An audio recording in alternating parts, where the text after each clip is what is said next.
আমরা কবিতাটি আজ আমরা পড়ব নবম শ্রেণীর কবিতা সত্যেন্দ্রনাথ দত্তের লেখা আমরা। এই আমরা কবিতা পড়ার আগে আমরা প্রথমে সত্যেন্দ্রনাথ দত্তের পরিচয়টুকু জেনে নেব। 1882 খ্রিস্টাব্দে জন্ম, 1922 খ্রিস্টাব্দে মৃত্যু। সত্যেন্দ্রনাথ দত্তের জন্মস্থান বর্ধমান জেলার চুপি গ্রাম। তার পিতা রজনীনাথ দত্ত এবং মাতামহ বাংলা প্রবন্ধ সাহিত্যের অন্যতম পথিকৃৎ অক্ষয় কুমার দত্ত। রবীন্দ্র সমকালীন কবিদের মধ্যে অন্যতম জনপ্রিয় কবি হচ্ছেন সত্যেন্দ্রনাথ দত্ত।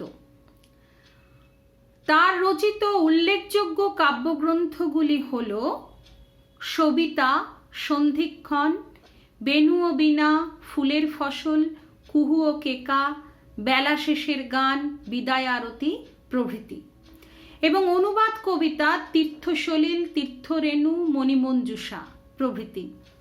বাংলা সাহিত্যের জগতে কবি সত্যেন্দ্রনাথ ছন্দের জাদুকর নামে পরিচিত। নবকুমার কবিরত্ন ছদ্মনামে তিনি বেশ কয়েকটি ব্যঙ্গাত্মক কবিতা রচনা করেছেন। এর মধ্যে যে জায়গাগুলো ইম্পর্ট্যান্ট সেগুলো হচ্ছে, তোমরা মনে রাখবে, বেনু ও বীণা কাব্যগ্রন্থ, ফুলের ফসল, কুহু ও কেকা, অন্ততপক্ষে 3টে করে নাম মনে রাখলে ভালো হয়। মুক্ত পরিসরে যে প্রশ্ন হয় এখান থেকে হতে পারে। আর তীর্থসলিল, তীর্থরেণু দুটো অনুবাদ কবিতা হিসেবে খেয়াল রেখো।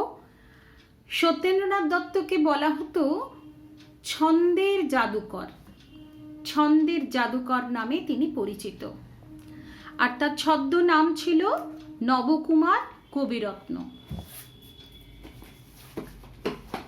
এরপরে আমরা শুরু করছি নবম শ্রেণীর পাঠ্য সত্যেন্দ্রনাথ দত্তের লেখা আমরা কবিতাটি।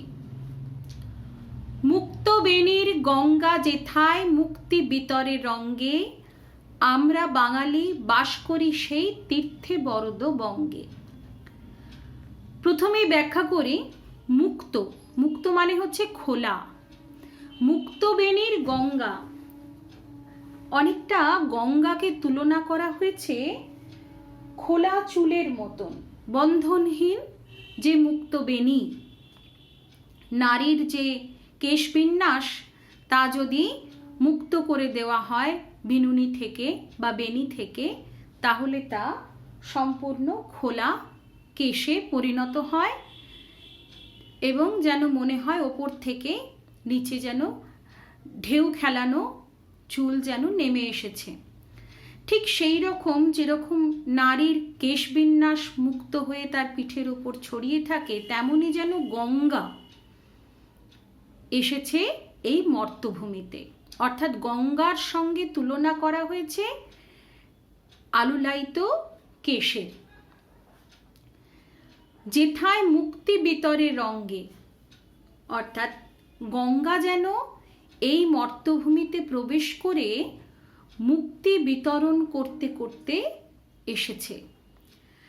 পাহাড় থেকে যখন গঙ্গা নেমে আসছে একেবারে পথ বেয়ে বেয়ে সরাসরি সমতলে, এই সমগ্র পথ যেখান দিয়ে গঙ্গা বয়ে চলেছে, মনে করা হচ্ছে সেই গঙ্গার পবিত্র জলে, পবিত্র গঙ্গার স্পর্শে সর্বত্র স্থান যেন মুক্তি পেয়েছে, যেন এক পুণ্যভূমিতে পরিণত হয়েছে।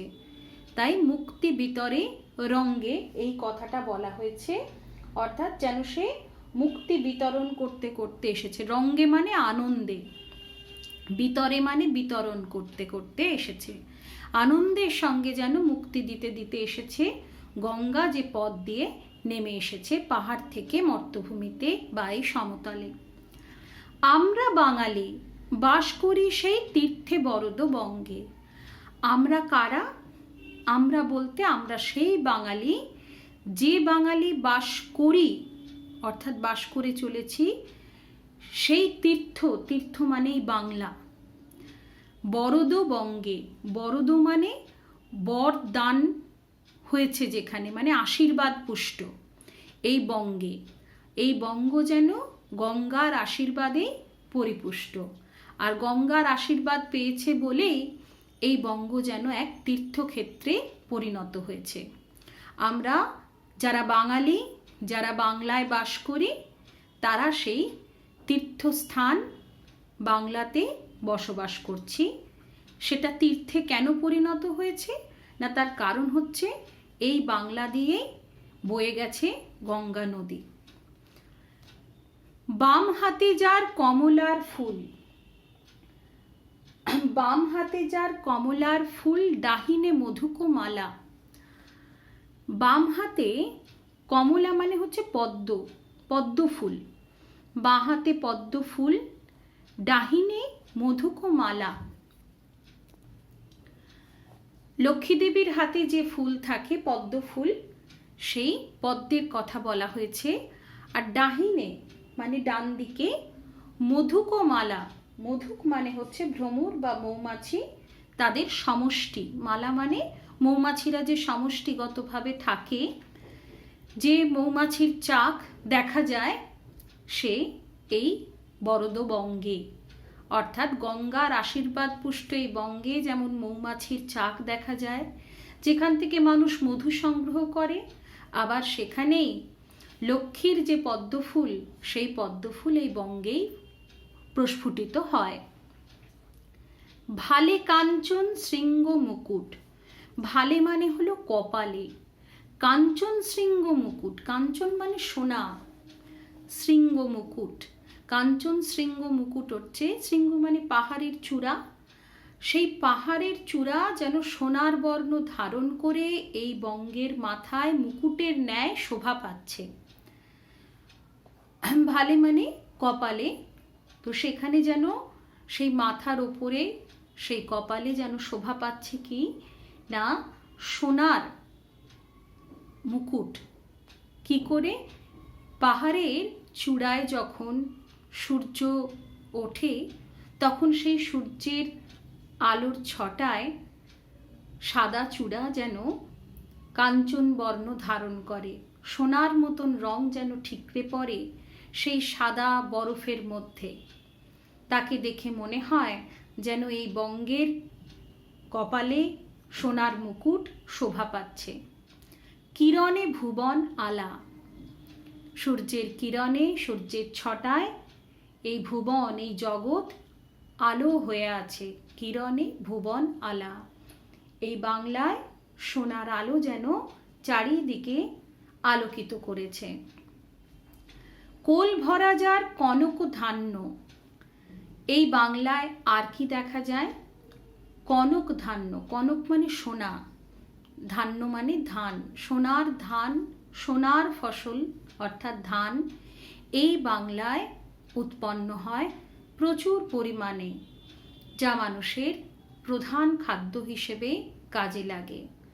সেই সোনার ধানে পূর্ণ হয়ে রয়েছে বাংলার কোল। বুক ভরা যার স্নেহ, আমরা আরেকটি কবিতায় পড়েছি যে ভাইয়ের মায়ের এত স্নেহ কোথায় গেলে পাবে কেহ। তো সেই আত্মিক যে সম্পর্ক আত্মীয়ের সঙ্গে, তাই বাংলায় দেখা যায়। মায়ের সঙ্গে সন্তানের, ভাইয়ের সঙ্গে ভাইয়ের, ভাইয়ের সঙ্গে বোনের এক অদ্ভুত স্নেহময় সম্পর্ক এই বাংলার মানুষের বুকের মধ্যে, অন্তরের মধ্যে রয়েছে। চরণে পদ্ম অতসী অপরাজিতায় ভূষিত দেহ, যখন এই বাংলার দিকে চাওয়া হয় বা দেখা হয়, তার জলে যে পদ্ম ফুটে থাকে তা দেখে মনে হয় যেন এই বাংলার চরণে পদ্ম নিবেদিত হয়েছে।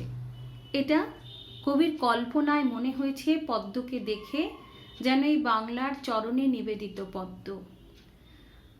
অতসী ফুল, অপরাজিতা ফুলে যেন সজ্জিত হয়ে রয়েছে এই বাংলা, অর্থাৎ পদ্ম, অতসী, অপরাজিতা এই ফুলগুলোই বাংলায় দেখা যায়, যা এই বাংলার ভূষণ বা অলংকার। সাগর যাহার বন্দনা রচে শত তরঙ্গ ভঙ্গে। খুব সুন্দর একটি লাইন। সাগর যাহার বন্দনা রচে, অর্থাৎ এই বঙ্গেরই চারদিক দিয়ে সাগর ঘিরে রয়েছে। সেই সাগর যেন মনে হচ্ছে এই বাংলার জন্য বন্দনা রচনা করেছে। সাগরের যে আছড়ে পড়া ঢেউয়ের ধ্বনি, সেই শত তরঙ্গ ভঙ্গে, সেই ধ্বনি এবং তার যে তরঙ্গ, যে ঢেউ, শত শত তরঙ্গ বা ঢেউয়ের যে ভঙ্গিমা, সেই ভঙ্গিমা এবং তার আওয়াজ, তার ধ্বনি শুনে মনে হচ্ছে যেন মায়ের বন্দনা গান, এই বঙ্গমাতার বা এই বাংলার বন্দনা গান গাইছে সাগর। আমরা বাঙালি বাস করি সেই বাঞ্ছিত ভূমিবঙ্গে। আমরা সেই বাঙালি যারা বাস করি সেই বাঞ্ছিত ভূমিবঙ্গে। বাঞ্ছিত মানে কাঙ্ক্ষিত, যেটা আমরা চাই, সেই ভূমিবঙ্গে অর্থাৎ সেই বাংলার মাটিতে আমরা বাস করি, যেটা মানুষের কাছে কাঙ্ক্ষিত, যেখানে মানুষ থাকতে চায়, ভালোবাসতে চায়। আমাদের সেই জন্মভূমি হলো বঙ্গভূমি, যেখানে আমরা বাস করি। এই হলো প্রথম স্তবকের ব্যাখ্যা। এরপরে আমরা আলোচনা করব এর দ্বিতীয় স্তবক। আজকের মতন প্রথম স্তবক এখানেই শেষ হলো।